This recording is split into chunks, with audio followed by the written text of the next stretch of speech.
Bien, mesdames et messieurs, bonjour à toutes et à tous. Comme vous le savez, le Conseil des ministres vient d'adopter le projet de loi confortant le respect des principes de la République. Les ministres qui m'accompagnent en présenteront devant vous les principales dispositions dans un instant. Avec ce texte très important, nous voulons nous donner les moyens de combattre et de protéger. Combattre les entreprises idéologiques et politiques qui s'attaquent à nos valeurs, à nos quartiers, à notre souveraineté et vont parfois jusqu'au passage à l'acte criminel.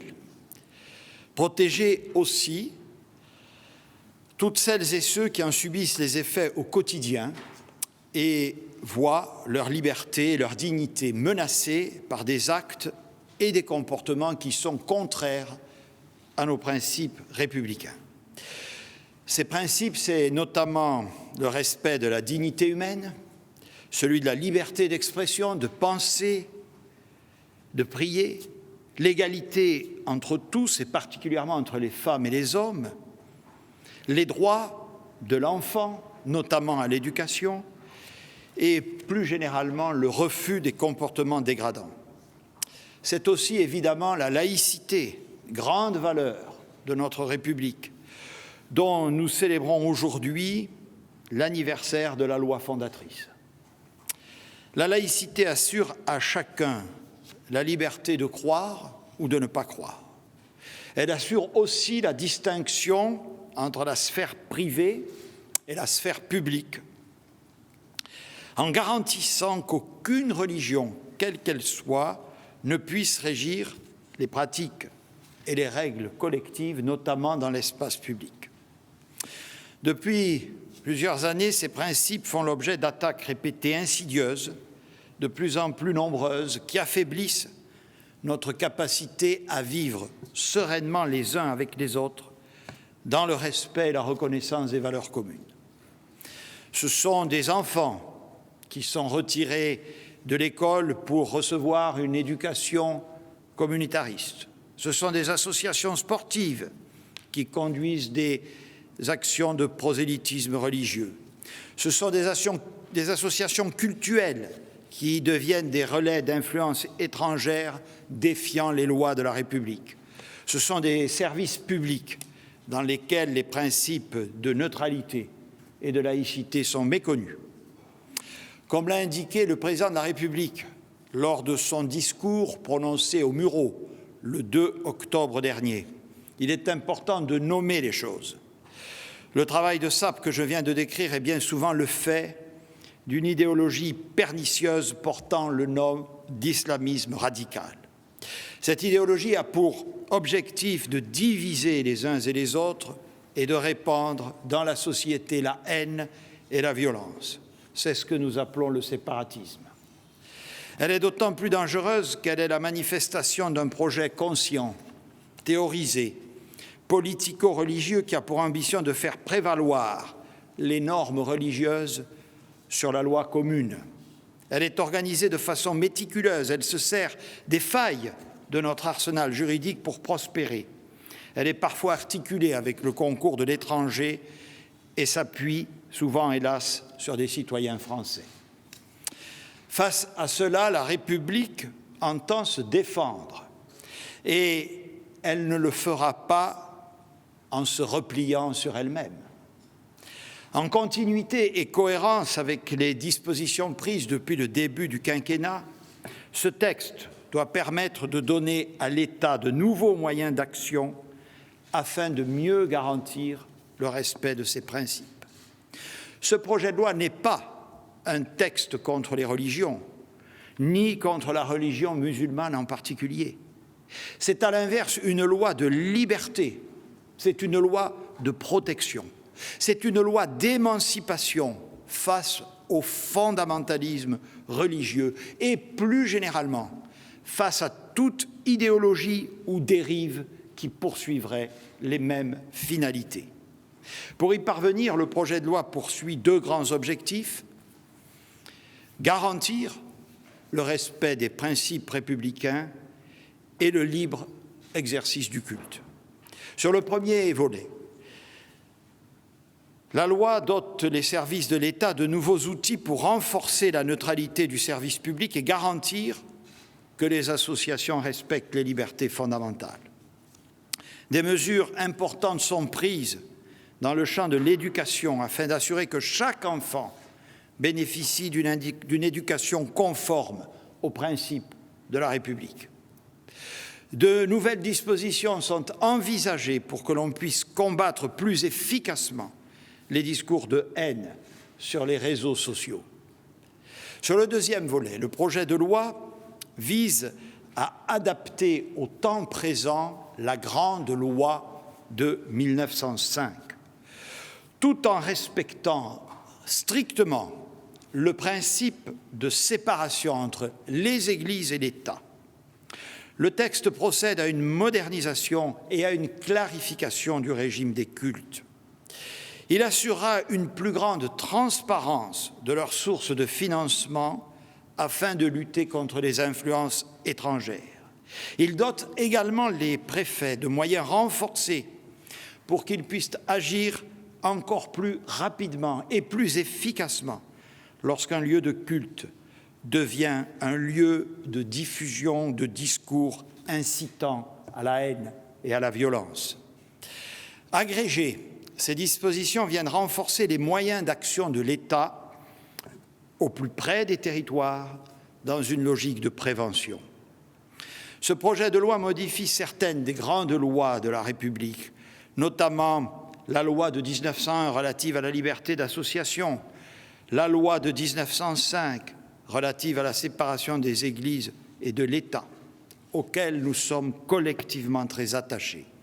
Ces évolutions sont rendues nécessaires par l'évolution des mœurs, des pratiques ou des menaces auxquelles nous faisons face. Ces modifications doivent permettre de donner à ces lois davantage de force et de les adapter au temps présent. Mesdames et Messieurs, le texte que j'ai le grand honneur, avec le gouvernement, de vous présenter aujourd'hui est un texte qui vise à protéger tous nos concitoyens. C'est un texte qui s'inscrit dans la grande tradition des fondateurs de notre République, puisque c'est un texte pour renforcer l'effectivité de nos libertés publiques et individuelles, liberté d'association, liberté de conscience, liberté d'expression, liberté de culte, qui doivent plus que jamais être vécues dans leur plénitude par chacune et chacun d'entre nous. Ce projet de loi, enfin, s'inscrit dans une stratégie d'ensemble. Il va de pair avec une action déterminée, structurelle, de longue haleine, pour que la promesse républicaine d'émancipation et d'égalité des chances soit une réalité pour tous, comme l'a rappelé à plusieurs reprises le président de la République. Ce projet est ainsi au cœur du travail gouvernemental conduit depuis 2017. Il passe par l'activation de tous les leviers de l'action publique afin de renforcer notre pacte républicain. Voyez bien la cohérence de notre action. Le projet de loi prévoit ainsi une disposition permettant d'interdire le recours à des écoles clandestines qui propagent l'idéologie de l'islamisme radical. Et en parallèle, dans les mêmes quartiers les plus concernés par ces agissements, nous avons dédoublé depuis 3 ans 17 000 classes primaires dans les écoles de la République, ce qui a profité à 300 000 enfants. Nous y avons également favorisé le développement de l'offre de soins avec la création de maisons médicales supplémentaires. Nous y avons déployé 53 quartiers de reconquête républicaine avec une augmentation inédite des moyens de la police, de la gendarmerie et de la justice, là où ils sont les plus nécessaires. Nous allons également construire davantage de logements, en particulier de logements sociaux mieux répartis sur tout le territoire, afin de rompre avec les logiques de ghetto. C'est pourquoi j'ai demandé à Emmanuelle Wargon, ministre déléguée en charge du logement, de me faire des propositions pour poursuivre et prolonger les efforts de construction de logements sociaux et renforcer la prise en compte des enjeux de cohésion sociale dans les politiques d'attribution. Le Parlement en sera saisi le moment venu. Je vais laisser maintenant la parole au ministre qui m'entoure pour qu'il vous présente plus en détail les dispositions de ce projet de loi. Je souhaite les remercier pour le travail de préparation intense et de concertation qu'ils ont conduit au cours des derniers mois. C'est particulièrement le cas du ministre de l'Intérieur. Mais je pense aussi à beaucoup d'autres membres du gouvernement qui ne sont pas aujourd'hui présents à mes côtés, mais qui ont apporté, sous mon autorité et ma coordination, leur précieuse contribution à ce travail collectif, à ce travail majeur pour les valeurs de notre République. Je demande au ministre de l'Intérieur de bien vouloir venir au pupitre. Merci, Monsieur le Premier ministre, Mesdames, Messieurs. Ce texte de loi, travaillé, vous l'avez dit, Monsieur le Premier ministre, depuis de très nombreuses semaines, en interministériel, en remerciant toutes les administrations, mais aussi très largement consulté avec les représentants des cultes, des courants philosophiques, des partis politiques représentés à l'Assemblée nationale et au Sénat, qu'ils soient de la majorité ou de l'opposition, des élus locaux, a reçu un avis extrêmement positif du Conseil d'État, alors que, vous l'avez dit, plusieurs libertés fondamentales, plusieurs principes reconnus par les lois de la République étaient concernés. Et c'est fort de cet avis que nous avons présenté au Président de la République et au Conseil des ministres ce projet de loi. Ce texte de loi s'inscrit évidemment dans les grands principes républicains, mais aussi dans les grands moments de la République, et vise à trouver ce que Aristide Briand disait à la tribune de la Chambre des députés lorsqu'il présenta le texte de 1905, puisque nous sommes aujourd'hui 115 ans, jour pour jour, après cette présentation de la loi dite de la séparation des Églises et de l'État, que c'est un texte qui vise à pacifier les esprits et à redonner force à la République.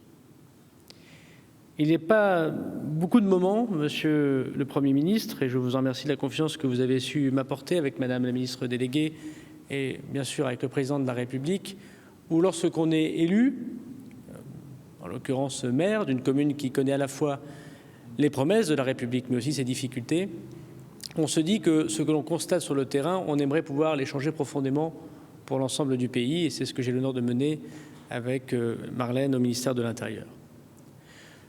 6 points rapides touchent ce texte, je voudrais en aborder 2, ceux des services publics et ceux des cultes. Je laisserai à Marlène Schiappa le soin d'évoquer le sujet très important du monde associatif et également du sujet autour de la dignité de la personne humaine et notamment de la lutte contre les dérives sectaires ou idéologiques. Puis bien sûr, Monsieur le ministre de l'Éducation nationale et Monsieur le garde des Sceaux, à qui je remercie du travail quotidien que nous avons jusqu'à présent, aborderont les sujets qui concernent directement les propositions qu'ils ont pu faire. Les premiers articles du projet de loi évoquent la force qu'aura la République pour éviter la propagation des idéologies religieuses afin de laisser à la religion le soin de s'occuper de religion et à l'État le soin de s'occuper des affaires de la politique. L'article 1er du projet de loi évoque un sujet particulièrement important qui concerne toutes les collectivités locales de France, qui concerne des centaines de milliers de personnes et l'habitude de vie de tous nos concitoyens. Il s'agit d'étendre aux délégations de services publics, les transports, les piscines, les marchés par exemple, aux concessions de services publics et aux organismes ayant une mission de service public, Pôle emploi, la CAF, la CPAM, l'ensemble des offices qui travaillent de manière étendue dans l'action publique, les devoirs de neutralité qu'on impose aux agents publics. Pour être extrêmement précis, il ne sera plus possible de constater des comportements communautaires ou des ports de signes religieux pour ces agents qui travaillent au nom du service public, même s'ils ne sont pas directement un agent public au sens fonctionnaire du terme. C'est une démarche extrêmement importante et ce n'est pas pour rien que c'est l'article 1er du projet de loi que nous vous présentons. Le deuxième sujet, c'est de permettre aux préfets, évidemment, d'intervenir comme ils interviennent dans le logement social lorsque les collectivités locales connaissent ici ou là des difficultés, pour faire imposer les valeurs de la République et pour faire respecter ces valeurs lorsque par naïveté ou parfois avec des questions que nous nous sommes posées récemment lors des dernières élections municipales, il y a manifestement des atteintes graves au principe de laïcité et des atteintes graves au principe républicain. Nous avons écouté le Conseil d'État et nous avons choisi de proposer en effet qu'un référé liberté, le préfet pourra saisir évidemment le juge qui seul administratif pourra décider de la continuité ou pas de l'action entreprise par la République dans les alertes. Ainsi en va des règlements intérieurs pour les piscines réservées aux femmes pour des raisons religieuses, par exemple, qui pourront être immédiatement déférées, ou un certain nombre d'actes unilatéraux qui seraient contraires aux principes républicains. Enfin, sans détailler trop le projet de loi, il y a évidemment beaucoup de mesures validées par le Conseil d'État pour la dissolution ou la suspension des activités associatives, pas simplement cultuelles, lorsque celles-ci sont confondues de communautarisme. Deuxième sujet que je voudrais évoquer avec vous, c'est effectivement ce qu'a dit Monsieur le Premier ministre. Malgré les 17 modifications depuis 1905 de la loi de 1905, il s'agit du moment le plus important dans le renforcement de l'esprit de la loi de séparation des Églises et de l'État, singulièrement pour aider les associations cultuelles à ne pas être confondues avec des endroits où se prône la haine, le racisme ou les difficultés que nous connaissons aujourd'hui, pas simplement sous un terme religieux, mais sous un terme de séparation. Révolution, s'il en est, désormais les cultes devront demander, en proposant l'autorisation d'ouverture d'un lieu de culte par une déclaration validée par le Conseil d'État qui est valable 5 ans, le principe d'être un lieu de culte, ce qui n'était pas le cas jusqu'à présent. Le deuxième sujet montre en effet l'importance que nous accordons à la loi de 1905 en forçant toutes les associations cultuelles qui sont inscrites en termes culturels, c'est-à-dire 1901, à passer en 1905. 92% par exemple des lieux de culte musulmans sont gérés en associations culturelles. Notre désir, c'est qu'elles fassent, par les principes de la loi que nous évoquons, un pas vers l'association dite 1905, et que ces associations doivent connaître, avant de faire des déductions fiscales, des experts comptables. Si elles ont du financement étranger, elles doivent absolument le déclarer. Je remercie d'ailleurs Bruno Le Maire et les services de Bercy pour le travail de la DGFiP et de Tracfin pour mieux contrôler et pour mieux accompagner ces associations, et également de pouvoir faire fermer un certain nombre d'endroits que nous pouvons considérer comme séparatistes, non plus simplement en lien avec les ERP, c'est-à-dire le fait que le local est ou pas aux normes, ou en lien avec le terrorisme, mais bien en lien avec ce que nous appelons l'idéologie, singulièrement de l'islam politique, mais qui concerne évidemment toutes les dispositions pour reconnaître tous les cultes. Enfin, des dispositions favorables aux cultes et à leur financement national, je ne veux pas dire de financement public, sont mis à disposition et ont été très largement demandés depuis très longtemps par les divers cultes que nous avons évidemment consultés. Merci beaucoup, Monsieur le Ministre. Je demande à la ministre déléguée Marlène Schiappa de venir, si elle le veut bien, au pupitre présenter quelques articles du texte. Avec plaisir. Merci, Monsieur le Premier ministre. Bonjour à toutes et à tous. Auprès du ministre de l'Intérieur, Gérald Darmanin, j'ai eu à travailler sur 2 aspects principaux de ce projet de loi. Je voudrais les partager avec vous. D'abord, le premier concerne la question des associations et du contrat d'engagement sur les principes républicains, sur les valeurs de la République.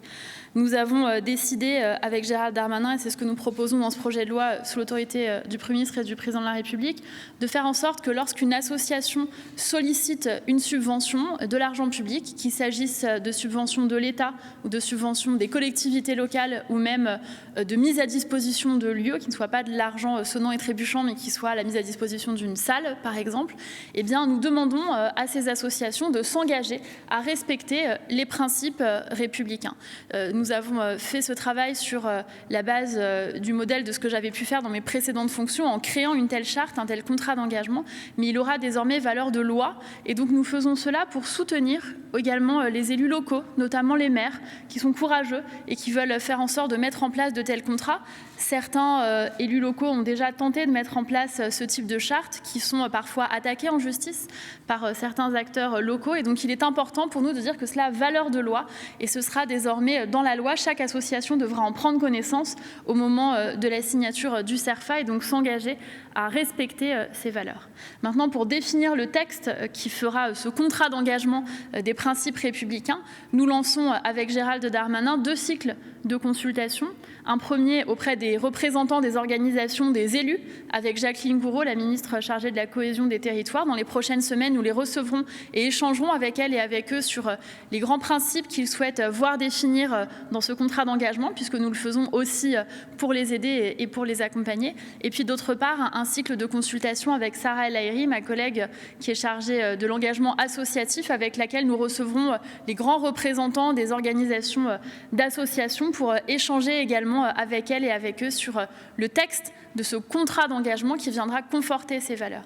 Alors il permettra, ce contrat d'engagement, de faire en sorte qu'on ne donne pas 1 euro d'argent public aux ennemis de la République, mais par ailleurs il pourra aussi faire en sorte que lorsqu'un élu ou lorsque l'État, qu'il soit central ou déconcentré, ait donné des subventions, on demande le remboursement rétroactif de l'argent qui aurait été confié à des associations qui ne respecteraient pas les valeurs de la République, par exemple qui discrimineraient, qui proféreraient des appels à la haine, de l'apologie du terrorisme ou des propos antisémites.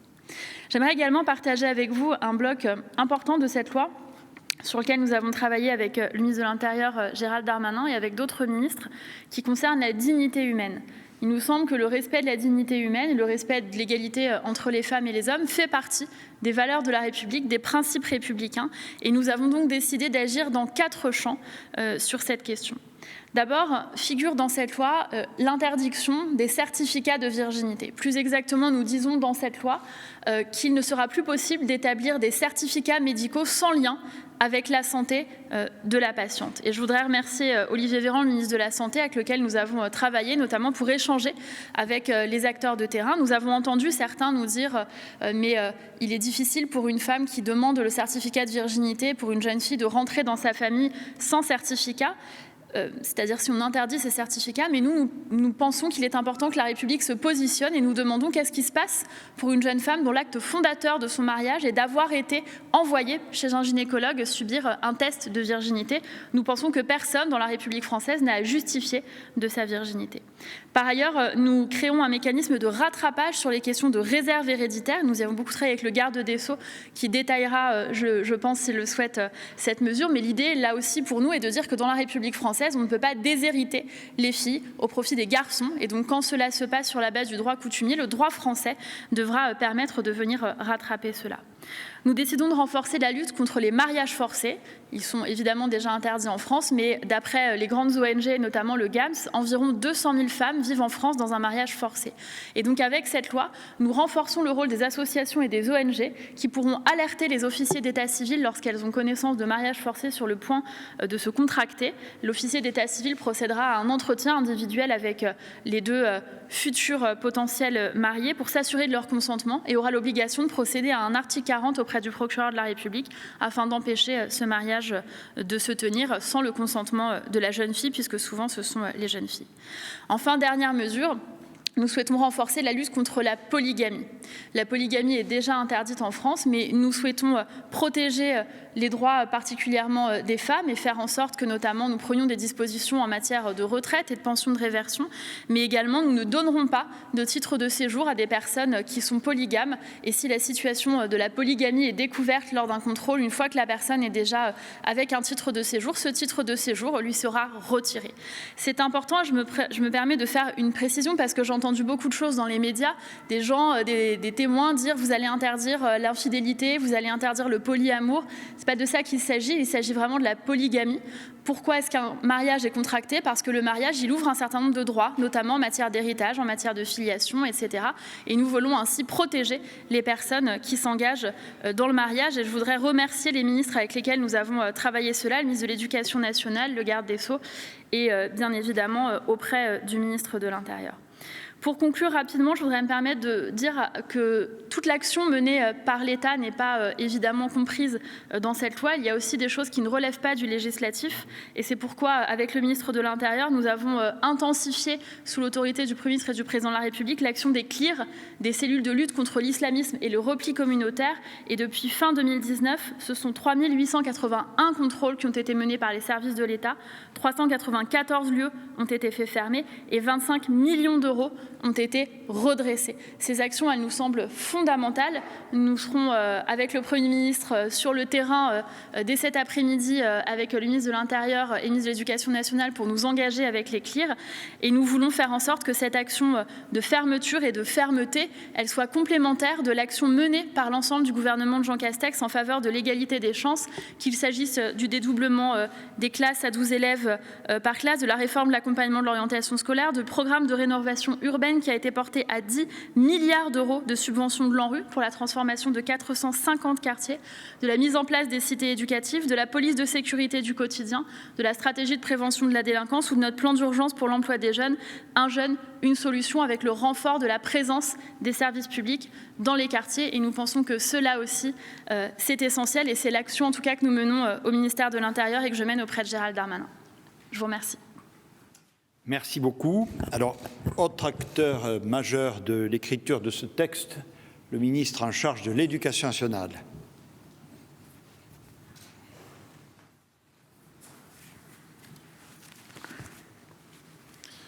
Merci, Monsieur le Premier ministre. Depuis qu'existe la République, l'école est considérée comme la colonne vertébrale de la République. C'est particulièrement vrai avec la consolidation républicaine de la Troisième République. Et chacun sait que cette consolidation a été parallèle avec la consolidation de l'école. Ce premier principe, cette première vérité de notre histoire républicaine se voit dans cette nouvelle loi qui, comme cela a été dit précédemment, est une loi de liberté, une loi qui permet aussi de consolider l'école de la République dans notre société du XXIe siècle. Elle repose finalement d'abord sur une première affirmation toute simple, mais qui a particulièrement de valeur dans la période actuelle, c'est que l'école est bonne pour les enfants. Nous le savons dans cette période sanitaire si particulière, il est très important que les enfants aillent à l'école. C'est pourquoi cette loi s'inscrit aussi dans l'héritage de ce que nous avons fait depuis 2017, puisque nous avons, dans la loi pour l'école de la confiance, établi que l'instruction était obligatoire à 3 ans. Nous avons aussi, au travers d'autres dispositions, je pense en particulier à la loi dite Gatel, établi qu'il pouvait y avoir une capacité d'empêcher de la part du ministre de l'Éducation nationale l'ouverture d'une école hors contrat.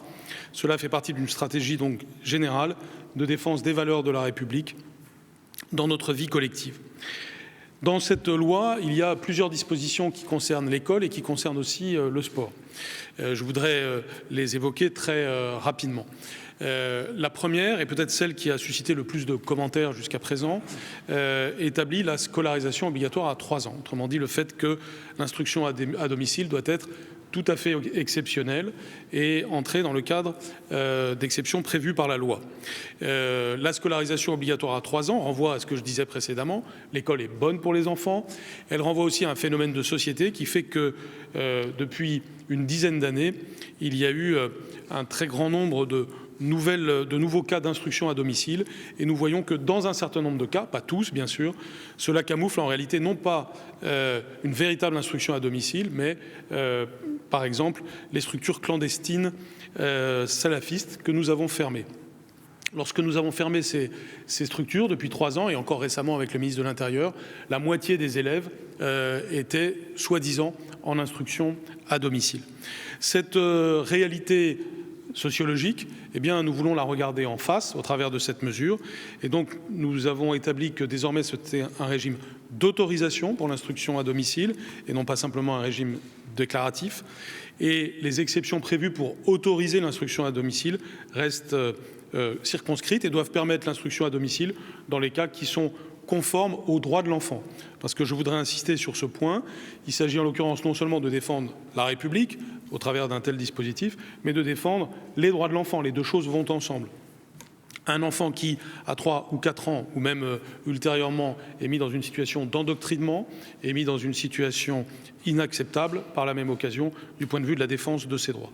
C'est donc une disposition de défense des droits de l'enfant. Les exceptions prévues sont l'état de santé de l'enfant ou son handicap. Mais comme vous le savez, nous avons aussi une politique d'école inclusive pour que justement les élèves en situation de handicap aillent à l'école. Il doit donc y avoir une raison justifiée. Deuxièmement, la pratique d'activités sportives ou artistiques intensives qui justifie un régime particulier. Troisièmement, l'itinérance de la famille en France ou l'éloignement géographique d'un établissement scolaire. Enfin, en quatrième lieu, l'existence d'une situation particulière propre à l'enfant, sous réserve que les personnes qui en sont responsables justifient de leur capacité à assumer l'instruction en famille dans le respect de l'intérêt supérieur de l'enfant. Et donc c'est ce respect de l'intérêt supérieur de l'enfant qui sera contrôlé par les rectorats de façon à ce qu'il n'y ait pas de dérive en la matière. Cette première disposition est conforme aux libertés. Je rappelle que plusieurs pays en Europe limitent l'instruction à domicile, parfois même l'interdisent. C'est le cas de l'Allemagne, de la Suède ou de l'Espagne. Et la Cour européenne des droits de l'homme n'a pas du tout invalidé ces régimes que l'on connaît en Europe. Une deuxième disposition importante relative aux réalités scolaires de cette loi, c'est la possibilité désormais pour l'autorité administrative au sein de l'Éducation nationale, donc le ministère de l'Éducation nationale, de fermer une école hors contrat. J'évoquais tout à l'heure la loi Gatel, qui a été adoptée il y a 2 ans. Elle nous a permis d'empêcher des ouvertures d'écoles hors contrat, et j'ai ainsi pu empêcher au cours des 2 dernières rentrées un certain nombre d'ouvertures d'écoles hors contrat parce qu'elles n'étaient pas conformes aux valeurs de la République. Désormais, nous nous donnons le moyen de fermer administrativement une telle école, alors que jusqu'à présent, c'était au travers du juge pénal. Évidemment, cette fermeture administrative se passe sous le contrôle du juge, avec donc toutes les garanties en matière de liberté, mais elle nous permettra d'être réellement efficaces, alors qu'aujourd'hui, les délais sont très longs pour arriver à un tel résultat. Il y a aussi d'autres mesures que je vais évoquer plus rapidement. D'abord, nous pourrons désormais procéder à la consultation du casier judiciaire de tous les professeurs des établissements privés hors contrat. Ensuite, nous pourrons renforcer aussi le contrôle que nous avons sur les comptes et les sources de financement des écoles privées hors contrat. Enfin, pour la conclusion d'un contrat simple ou d'un contrat d'association, nous exigerons le respect d'un enseignement conforme à l'objet de l'instruction obligatoire, autrement dit les normes minimales requises par le Code de l'éducation. Si je voulais résumer les 5 mesures dont je viens de parler, notamment les dernières sur les écoles hors contrat, nous pouvons dire qu'en cette fin de quinquennat, nous avons vraiment changé une réalité qui est telle qu'elle existait au début du quinquennat. Il était au début du quinquennat plus facile d'ouvrir une école que d'ouvrir un bar. Désormais, il y a de véritables règles qui encadrent cela, parce que l'activité éducative est une activité évidemment exigeante et qui doit respecter les droits de l'enfant et les valeurs de la République. Enfin, nous prenons aussi un certain nombre de dispositions dans le domaine sportif au travers de cette loi et de mesures complémentaires que nous prendrons. Avec Roxana Maracineanu, nous avons travaillé avec les fédérations sportives de façon à ce qu'elles s'engagent expressément au respect des valeurs de la République au travers des conventions qui sont conclues avec elles. Et donc, au travers des fédérations, c'est les clubs que nous touchons. La délivrance de l'agrément ou de subventions sera conditionnée au respect des principes républicains. Cette évolution législative est conforme au désir qui pouvait exister dans le monde du sport pour éviter les dérives séparatistes, et elle s'accompagnera aussi de toute une série d'accompagnements et d'aides au monde sportif pour respecter ces principes. Voilà, Monsieur le Premier ministre, Mesdames, Messieurs, les principales mesures qui concernent le champ scolaire et le champ du sport à l'intérieur de cette loi. Et donc, comme cela a été dit, je crois que nous sommes en effet dans la tradition de ces grandes lois de la République qui permettent de préserver nos libertés en leur donnant un cadre qui est un cadre justement républicain. Je vous remercie. Merci, Monsieur le ministre de l'Éducation nationale. Le garde des Sceaux, ministre de la Justice, a également apporté une contribution majeure à ce texte. Monsieur Dupond-Moretti. Merci, Monsieur le Premier ministre. Rappeler les valeurs de la République, Mesdames et Messieurs, c'est rappeler la liberté. Et protéger les valeurs de la République, c'est protéger la liberté. C'est une loi de liberté et je suis fier, à la place qui est la mienne, d'y avoir participé. Après le discours des Mureaux qui était tellement attendu, il fallait que l'on transforme la parole présidentielle en acte. C'était notre tâche et nous l'avons conduite sous la houlette de Monsieur le Premier ministre. De longues semaines à consulter, à réfléchir, à discuter ensemble. Et nous sommes parvenus, c'est le fruit de notre travail collectif, à ce texte que nous avons aujourd'hui l'honneur de vous présenter. Moi, je suis parti de la mort de Samuel Paty. Et nous avons regardé dans les éléments factuels que nous avions ce qui manquait au dispositif. Vous savez que c'est parti d'une vidéo, puis des propos haineux qui sont devenus des propos mortifères et qui ont conduit à la mort de cet homme. Nous avons donc créé un délit de mise en danger de la vie d'autrui par divulgation d'informations relatives à sa vie privée. Ce délit punira le fait de révéler, de diffuser, de transmettre des informations relatives à la vie privée, familiale, professionnelle d'une personne, permettant de l'identifier, de la localiser, dans le but, et c'est extrêmement important, de l'exposer, elle ou les membres de sa famille, à un risque immédiat d'atteinte à la vie ou à l'intégrité physique ou psychique. Ce n'est pas, je le dis, et qu'il n'y ait aucune confusion, un article 25, c'est un article, et c'est l'article 18 de ce projet de loi. Puis nous avons créé un délit qui protège davantage encore, et c'était bien utile, les agents publics qui se voient menacés par des séparatistes. Ça, ce sont les dispositions principales du Code pénal. Et puis, il y a des dispositions de la procédure pénale. La première disposition, elle est extrêmement importante. Elle a pour but de lutter, et bien sûr de lutter efficacement, contre la haine en ligne. Il s'agit de permettre à des gens qui diffusent aujourd'hui impunément la haine, qui la distillent sur les réseaux sociaux, d'être immédiatement interpellés et jugés dans le cadre d'une comparution immédiate. Qu'il n'y ait aucune confusion dans quelque esprit que ce soit, les journalistes ne sont en aucune façon visés par ce texte et nous avons travaillé pour exclure les journalistes de cette disposition de procédure pénale sur ce que l'on appelle, je ne veux pas être trop technique, mais les journalistes qui sont ici connaissent ça mieux que moi, la responsabilité en cascade. La deuxième disposition du Code de procédure pénale, elle est relative à l'inscription au FIJET qui va être étendue pour ceux qui sont l'auteur d'apologie d'actes de terrorisme. Et puis il y a un certain nombre de dispositions civiles que nous portons ensemble, bien sûr, certaines relatives au mariage forcé. Dans notre République, on peut aimer qui l'on veut. Et le consentement est un oui qui doit toujours être éclairé, bien sûr. La deuxième disposition de droit civil est relative à l'héritage. Madame Schiappa vous en a parlé. Je vais être donc très bref sur cette question. Il n'est plus question que dans notre pays, une fille n'hérite pas comme un garçon au seul motif que c'est une fille. Enfin, la dernière disposition que j'ai l'honneur de vous présenter est relative au blocage des sites illégaux miroirs. Le texte que nous souhaitons voir porter, que nous allons porter prochainement devant le Parlement, reprendra une disposition de la loi Avia sur le retrait automatique des sites miroirs. Voilà, mesdames et messieurs, ce que sommairement, il y a évidemment un certain nombre d'autres dispositions, je souhaitais aujourd'hui vous exposer.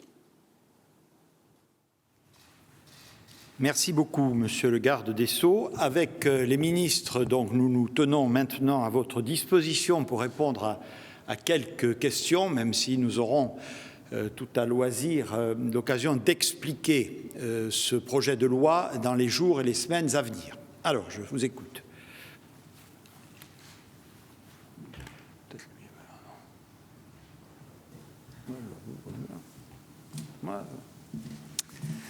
Bonjour, Samy Sfaxi pour le Canal+ CNews. Ma première question pour vous, Monsieur le Premier ministre. Vous avez évoqué un travail de préparation intense de ce projet ces derniers mois. Est-ce que le calendrier était judicieux alors même que l'on est entré dans une séquence sanitaire inédite et que l'unité nationale est demandée? Force est de constater que ce texte divise fortement jusqu'au sein de la majorité présidentielle. Est-ce qu'il n'aurait pas fallu concentrer votre action sur la sortie de crise dans laquelle nous sommes, crise sanitaire et crise sociale? Et puis une question au ministre de l'Intérieur. Vous avez dit qu'il ne sera plus possible d'observer des comportements communautaires ou des ports de signes religieux pour les agents qui travaillent au nom du service public. Est-ce que vous pouvez préciser la définition d'un comportement communautaire? Merci beaucoup. Merci. On va prendre plusieurs questions, comme on fait d'habitude, et puis nous répartir les rôles.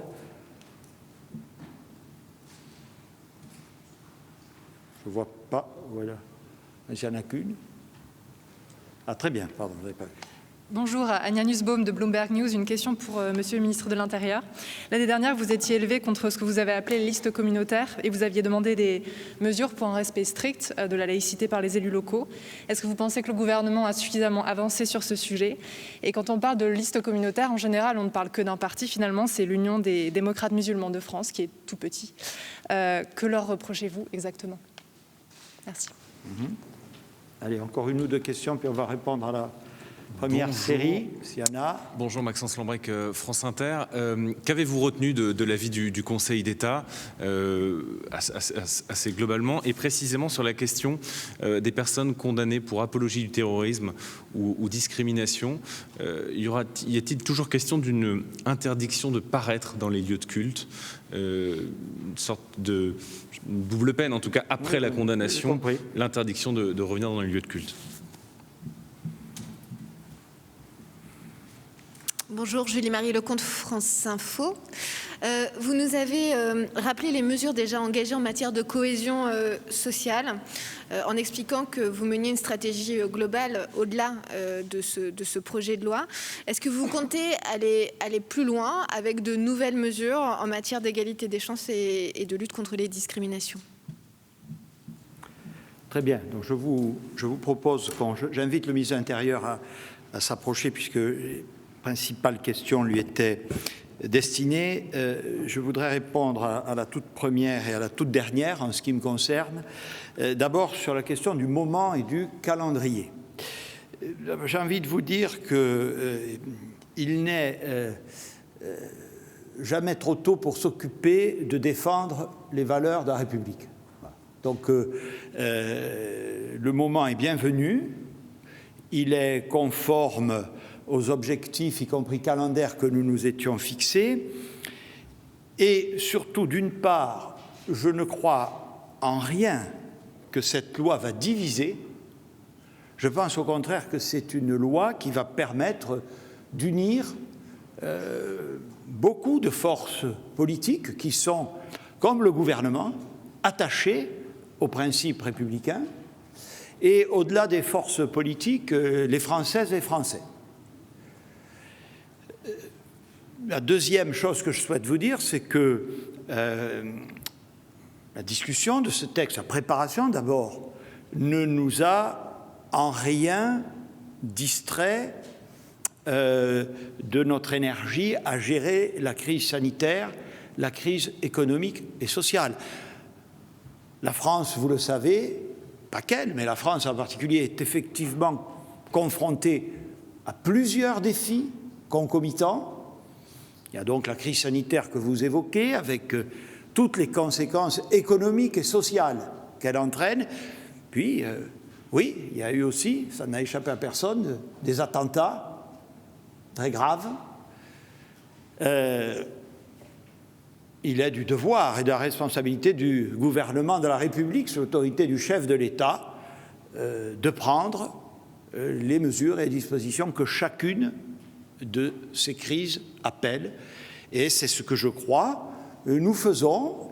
Elles ne sont pas toujours simples, elles ne sont pas toujours évidentes, mais elles nous paraissent nécessaires et nous sommes en responsabilité pour agir, avec un objectif commun et transversal pour faire face à ces trois situations: la volonté d'apaiser d'expliquer toujours et encore, et surtout d'être efficace. Cette efficacité par rapport au sujet qui nous réunit ce matin, je l'ai dit et je le répète, suppose que nous agissions sur tous les terrains.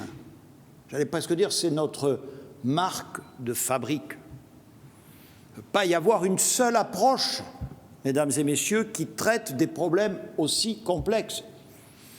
Pas opposer l'approche sécuritaire, non. Nous devons agir sur tous les terrains. Et c'est ce que nous faisons. Alors, vous m'interrogez si nous avons l'intention de renforcer encore les dispositions que nous prenons visant à assurer la cohésion sociale, à renforcer l'égalité des chances. La réponse est positive, parce que de la même façon que nous pourrions démontrer que cette loi s'inscrit dans un continuum, nous avons déjà pris des dispositions, notamment en matière de lutte contre le terrorisme. Nous allons poursuivre notre travail par l'adoption de textes, mais cela a été dit à plusieurs reprises, l'action publique ne se résume pas à des textes. Nous conduisons des politiques publiques dans un cadre concerté avec tous les acteurs. Vous savez que j'ai reçu récemment, par exemple, les maires qui nous avaient écrit sur les sujets des quartiers de la politique de la ville, les associations. Donc oui, nous présenterons des actions complémentaires dans la continuité de celles que nous avons déjà engagées. Monsieur le ministre de l'Intérieur. Merci, Monsieur le Premier ministre. Finalement, 3 questions sont posées. La question des listes communautaires et d'un parti évoqué, mais il ne faut pas faire des choses à dominem. La question du comportement communautaire et sa définition, et la question de l'interdiction de paraître dans les lieux de culte, et en complément de ce qu'a dit Monsieur le garde des Sceaux, s'il me le permet. Sur le premier point, moi je m'inquiète, et je me suis inquiété, je crois que c'était le cas également du ministre de l'Intérieur précédent, de la revendication politique au nom du religieux et de l'entrisme. C'est ce que nous dénonçons lorsque nous disons qu'il faut distinguer la religion de la politique, et de l'entrisme que certains peuvent voir dans les élections démocratiques, et singulièrement les élections démocratiques locales. Et qu'il ne s'agit pas de punir des délits d'opinion ou des partis politiques que la République d'ailleurs accepte quand bien même elle les combat, c'est le principe d'une démocratie contrairement à un régime qui n'est pas démocratique, mais de pouvoir avoir des garde-fous pour éviter un certain nombre de comportements que la République, les principes de la République, la loi que votera le Parlement s'il le souhaite en l'amendant, des comportements qui nous apparaissent communautaristes. Le président de la République a utilisé le mot de séparatiste. Il me semble, madame, que réserver des horaires pour des femmes ou pour des hommes sur des motifs religieux ne sont pas compatibles avec les valeurs de la République en ce qui concerne un endroit qui est payé par l'argent public. Il y a eu, vous le savez bien, des règlements intérieurs votés par des élus ou mis en place par des actes unilatéraux de l'administration qui ont permis de réserver des horaires de piscine, mais aussi d'autres endroits publics pour des motifs religieux. La religion n'a rien à voir avec, me semble-t-il, les actions des pouvoirs publics locaux. La République ne reconnaît aucun culte, elle leur permet à chacun de s'exprimer, mais qu'elle le fasse dans la limite de la neutralité du service public. Et si nous devons nous inquiéter des listes communautaires politiquement, nous devons condamner en revanche les actes ou les comportements communautaires lorsqu'ils arrivent. Et c'est bien ce que nous avons voulu renforcer, notamment par les dispositions du référé liberté que nous mettons à la disposition des préfets. Référé liberté parce que ça va vite, 48 heures, il n'y a pas de débat infini pour savoir si cela est ou n'est pas conforme aux valeurs républicaines. Et puis le juge choisira, il ne s'agit pas simplement d'un acte unilatéral de l'administration centrale, si j'ose dire. Le deuxième sujet évoqué, c'est le comportement communautaire. Cette loi vise à renforcer les principes de 1905 sans les étendre abusivement. Je m'explique, la neutralité, qu'elle soit politique ou religieuse, est une condition sine qua non des agents publics qui travaillent tant dans les collectivités locales que dans l'État. Un agent du service d'état civil d'une mairie n'a pas à porter de signes distinctifs religieux ou politiques, à tenir des propos religieux ou politiques, et n'a pas à demander l'aménagement de ses horaires ou un certain nombre de comportements au nom de principes religieux et politiques. En revanche, Le texte de loi ne vise pas à neutraliser l'espace public. Le citoyen qui va dans l'accueil de cette mairie pour rencontrer le fonctionnaire à qui l'on doit cette neutralité, lui, a le droit de porter un signe ostensible religieux, il a le droit de tenir un certain nombre de comportements que n'ont pas à prendre les agents du service public. Et l'une des difficultés que nous avons connues, en comprenant bien que nous ne revenons pas sur cette distinction importante, espace public, agent du service public, vie en société, et que l'État, les collectivités locales, a de plus en plus, c'est la vie économique et collectivité locale, délégué un certain nombre de missions qu'il faisait en direct, les transports, l'organisation de piscines, les marchés, et ça peut être le cas aussi pour l'État, qui a donné à un certain nombre de structures, notamment sociales, des puissances, de prérogatives de puissance publique, sans être aujourd'hui strictement sensu des fonctionnaires ou des agents de l'État. Et on s'est donc aperçu, et le Conseil d'État l'a d'ailleurs relevé, que ces agents de transport, par exemple, qui travaillaient pour une société de transport qui travaille au nom d'une agglomération, ne sont pas soumis au même statut que l'agent public, alors qu'ils font une mission de service public qui exige la neutralité. Et donc il ne sera plus possible, si la loi est adoptée par le Parlement, que des agents, par exemple de sociétés de transport, portent des signes ostensibles religieux. Il ne sera plus possible qu'ils demandent l'aménagement d'horaires à leur employeur pour des motifs religieux. Il ne sera pas possible d'organiser une salle de prière. Il ne sera pas possible de s'interdire ou de demander, c'est ce qui peut parfois arriver, j'étais vice-président au transport de mon agglomération pendant 3 ans, de ne pas pouvoir travailler avec une femme ou avec quelqu'un d'une autre confession. Et donc nous allons appliquer aux agents qui sont missionnés au nom du service public mais qui ne sont pas fonctionnaires les mêmes cadres que nous demandons aux fonctionnaires parce qu'ils annoncent un certain nombre d'actions de service public. Ce texte de loi ne revient pas dans la vie du travail privé. Dans une entreprise privée, il y a des règles qui peuvent être regardées, mais elles concernent l'employeur et les employés dans un cadre de discussion sociale dans lequel l'État n'intervient pas. Troisième sujet, interdiction de paraître. Alors le juge peut toujours prononcer, comme d'habitude, si j'ose dire, des interdictions de paraître, c'est sa responsabilité propre. En revanche, peut-être est-ce votre question, nous avons considéré avec monsieur le garde des Sceaux qu'il y avait un fichier, il vous en a parlé tout à l'heure, le FIGET. Alors c'est le parallèle du FIGES. Le FIGES, vous le connaissez parfois, c'est le fichier des délinquants sexuels. Et même lorsqu'on a terminé sa peine, un maire, aujourd'hui, demande, en général au service de monsieur le ministre de l'Éducation nationale ou au préfet, de savoir s'il peut embaucher telle ou telle personne pour s'occuper des enfants dans une commune. Et c'est à bon droit qu'il a le droit de refuser ce contrat si cette personne est dans le fichier des délinquants sexuels, même quand il a épuisé sa peine. Chacun le comprend.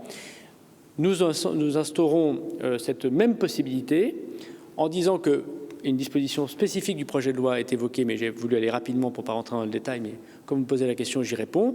Aucune personne en France, une fois que la loi sera adoptée, ne pourra être dans le bureau, dans le conseil d'administration, en dirigeant d'un lieu de culte, quel qu'il soit, s'il est inscrit au FIGET, le fichier des personnes condamnées pour terrorisme. Ce fichier sera demain agrandi par les apologies du terrorisme, dont nous avons vu malheureusement fleurir un certain nombre de jugements à la suite de l'assassinat horrible de M. Paty. Et par ailleurs, dans ce FIGET, il y a aussi les mises en examen, pas simplement les condamnés. Il nous paraissait normal, bonne hygiène de vie démocratique, que des gens qui dirigent les lieux de culte n'aient jamais été condamnés de près ou de loin pour acte de terrorisme. C'était le bon sens, mais qui n'était pas celui de la loi. Merci beaucoup, Monsieur le Ministre.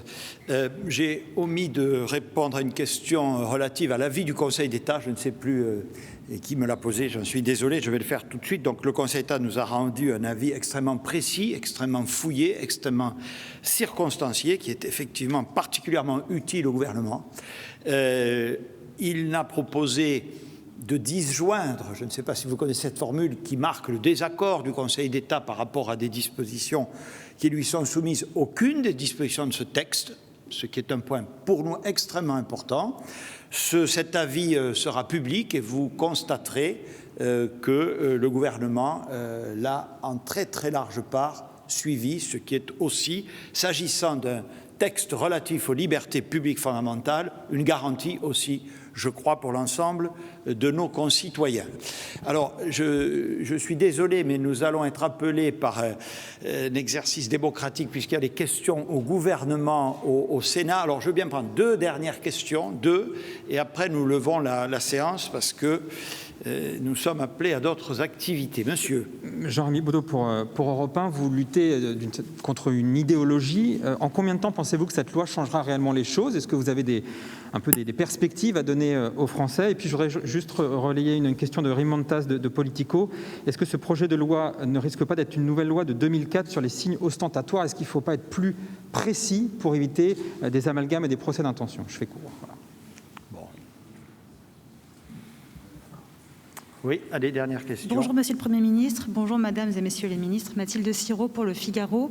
Je voudrais simplement compléter la question de ma consoeur Julie-Marie Lecomte. Vous avez parlé de dispositions complémentaires concernant le logement. Est-ce que ça veut dire qu'il y aura un nouveau texte sur ce sujet précisément? Et est-ce que vous vous engagez, comme vous y invitent certains responsables de la majorité, à présenter un plan gouvernemental de lutte contre les discriminations et pour l'égalité des chances qui viendrait en même temps que le projet de loi au Parlement, donc fin janvier, début février. Merci. Alors, je vais répondre directement, on en arrête là, parce qu'après on sera en retard, mais on se tiendra à votre disposition, rassurez-vous, monsieur. S'agissant du logement, nous avions, dans le texte initial envoyé au Conseil d'État, prévu de prendre ces dispositions par ordonnance. Et compte tenu des avis qui sont exprimés et de la volonté d'avoir une concertation, nous avons sorti ces dispositions du projet de loi dont nous vous entretenons aujourd'hui pour en faire, comme je l'ai dit dans mon propos liminaire, des textes à part entière qui seront donc présentés le moment venu par le gouvernement et préparés par la ministre en charge du logement, Emmanuelle Wargon.